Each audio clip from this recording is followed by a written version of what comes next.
Guys, how to convert kilograms to grams in Microsoft Excel using the formula.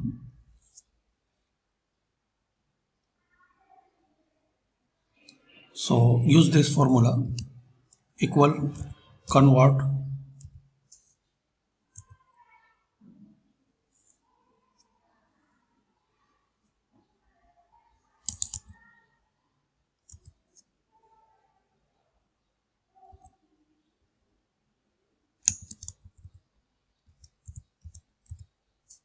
double click on convert.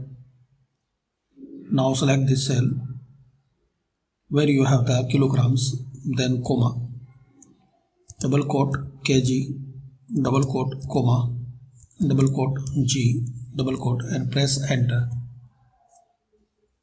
Now drag and drop.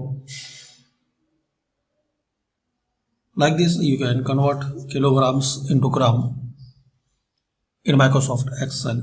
Thanks for watching.